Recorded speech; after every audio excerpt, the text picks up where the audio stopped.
Hello everyone, it's Nathan with RPS. Today for you I am playing Wasteland 2, or at least that's the idea. Alternatively, my video could immediately get flagged for copyright by YouTube and be taken down, because it is a time of great uncertainty with all of this stuff right now. But whatever, maybe you'll be the only person to ever watch this video. Wouldn't that make you special? So yeah, here's the starting screen. It's Wasteland 2. Claims they're red boots for sale. They're not. It's pretty indicative of the game's sense of humor though, which is very snarky and really fun. So let's jump into stuff.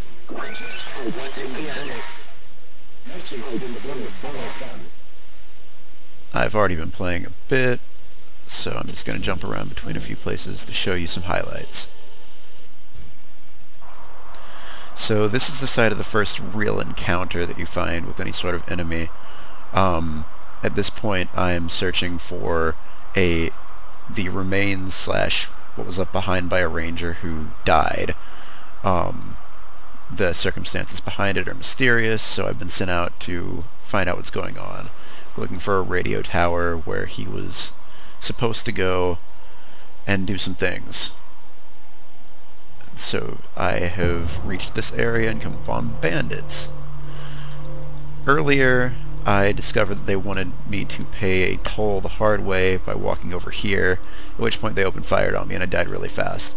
However, if you take initiative and attack them first, you end up in a much better place. And that goes double because my main guy is a sniper.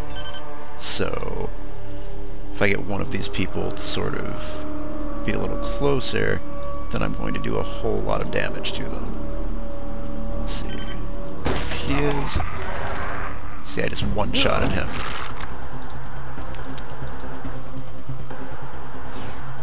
So battles are turn-based.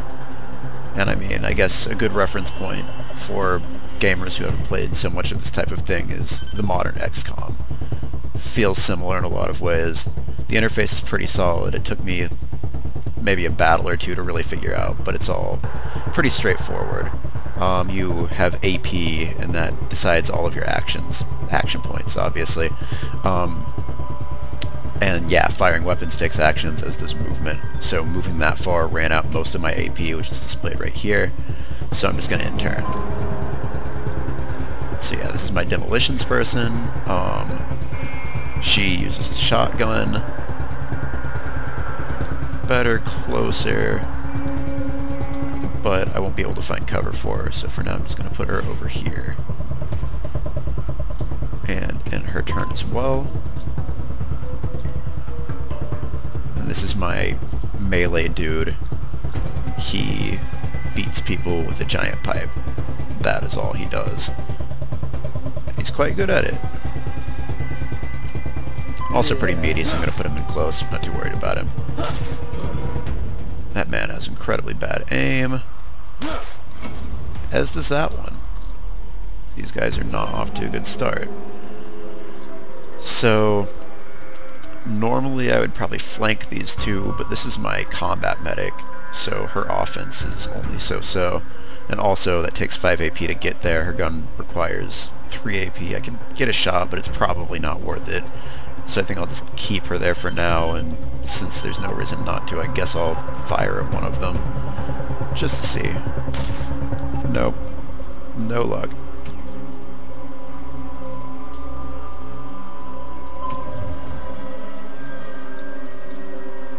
So I'm going to work my way down with this character and start flanking.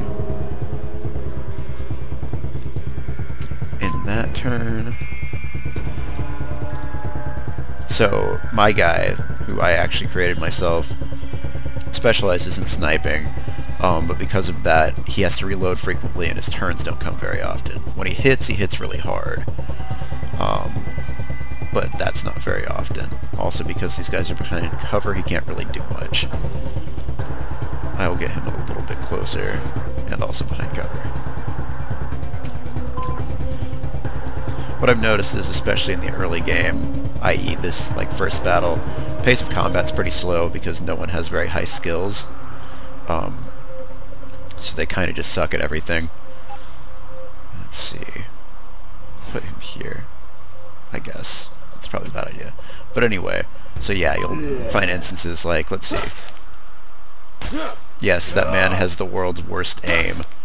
Standing right in front of someone, he missed them once. And that's sort of par for the course with all these low-skill characters, is like preposterous things happen. I'm willing to bet Melee Guy also won't be able to get a hit when I use him soon. But since he's not behind cover, he's an easy shot, so... What? Huh. I've never actually gotten friendly fire before. I've had a few instances where it seemed likely, but wow. What if it'll happen again? That sucks. I had not seen that happen, and I've been playing for a couple hours and have had many instances where it very possibly could have. I wonder if that's a bug. The fact that it didn't happen, that is, not friendly fire, which is obviously a feature. But anyway, so yes, my medic's first act in this game was to damage her own friends. She is maybe not the greatest medic. Let's see. Okay, I'll just keep flanking with him. Still not enough. With her, still not enough AP to actually pull off a shot, as you'll see by that. Pretty clear indicator. Alright, so here we go. Pipe Man, despite being directly in front of his opponent, with his arm outstretched as though wanting to embrace him, has only got a 65% chance of hitting. And in this game, in my experience, 65 actually means 45. But who knows, maybe we'll get something good here. Ah, nice one. Yeah, obviously, big drawbacks on melee with accuracy, weirdly, but also big damage. So worth having him in my party, especially to counterbalance my sniper, who's always way back.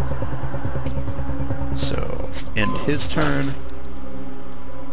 He wisecracks at me with every bit of wit his bandit brain can muster. And now he's just sort of out in the open on that side. Medic can't really do anything to him from there. Not really worth getting in close. Huh. Got one decent shot on him. Now he's probably not going to like what's about to happen.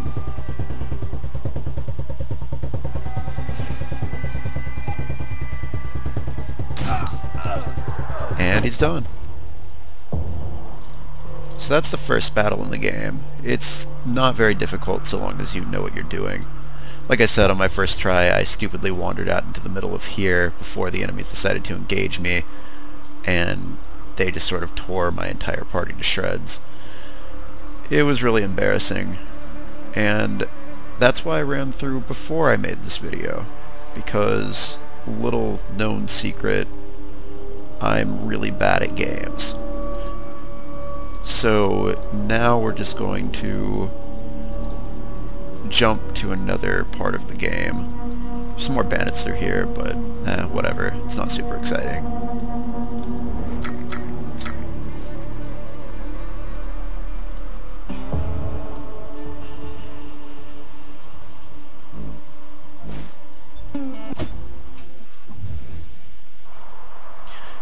Okay, so by this point what I've done is, if you see that blood and oil over there, I tracked the one ranger, Ace's trail, found a robot part. He got in a fight with some sort of robot, presumably. Either that, or he tore the leg off a robot and decided to wander around the desert while bleeding with it, because, you know, some people do that.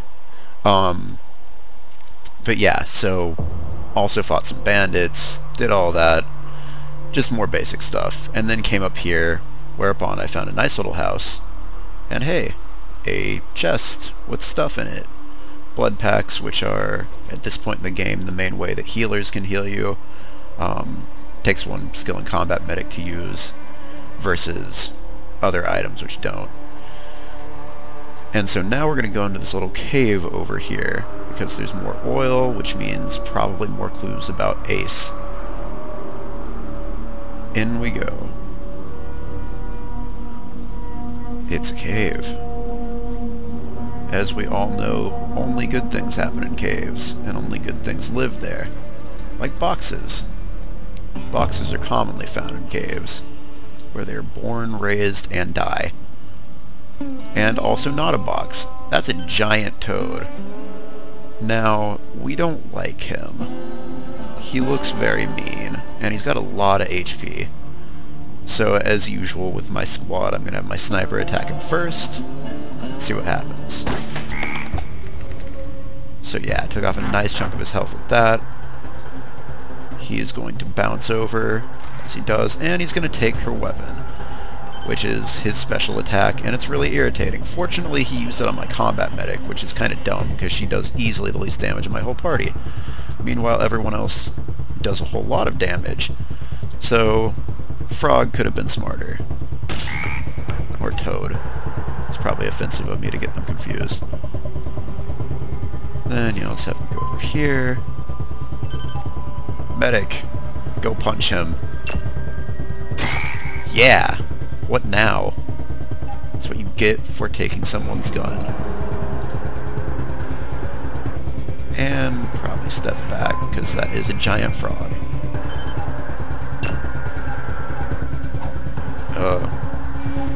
Despite hitting him in the face, he failed to hit him in the face. Good going.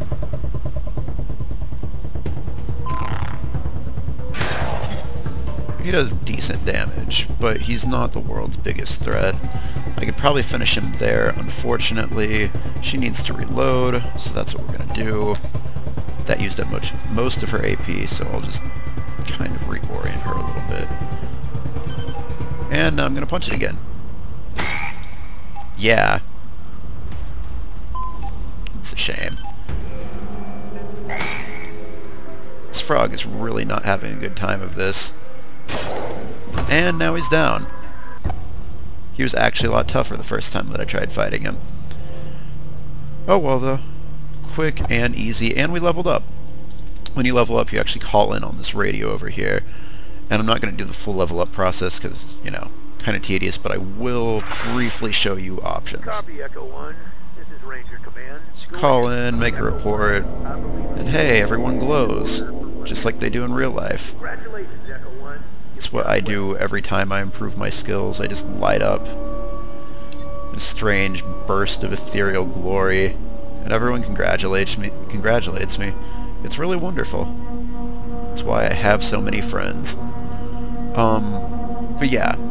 So then you just go in, not there, to the character screen, and you can just invest points in various types of skills. However, let's see, did the character not level up this time? Well, at any rate, so yeah, you have a number of different skill types. There are tons of them actually, and you can get really specific in your customization, which is really cool. But especially when I was first going through the character creator, pretty daunting at the same time, because it's kind of tough to know what complements what. But that's kind of par for the course with old school RPGs, which Wasteland is in a lot of ways trying to imitate. And so far, I haven't encountered any major setbacks because of the kind of blind choices I made. So, I think at least for the start of the game, they give you some leeway with what you do and don't choose. I mean, I just kind of went with basics when I was making my first group. So I made sure to have a medic and a melee person and a long-range person, and also demolitions, just because I liked your character portrait. Got a cool outfit and hair, as most cool people do. But yeah, so you've got everything from, common things like evasion and medic to complementary things like hard-ass and kiss-ass, which are two different persuasion styles. Kind of obvious in what they do. And smart-ass, which is the one I picked, because... Hi, I'm me. An Animal Whisperer, which isn't in this build, but I wish it was because it sounds incredible. So things like that for general knowledge skills, things like lockpicking, safe cracking, ability to manipulate and otherwise do stuff with robots, and the ever-popular toaster repair. ability to repair and maintain toasters. People leave the damnedest things in there. Again, it's pretty silly humor amongst all the, like, more dark kind of Fallout-style Wasteland humor. And then, of course, combat, which is, you know, mostly weapons. And when I say mostly, I, of course, in my strange arcane language, mean all weapons. And, yeah, so that's kind of your choices. I'm not going to do anything with that right now, though, because it doesn't matter. So I'm going to go down here. And quick story snippet, if you don't want spoilers, I guess just go ahead and skip this. But yeah. There is part of a mechanical man. And there is also this map thing, which tells me about the Rail Nomads camp, a place I can go to later. And also a logbook page written by Ace.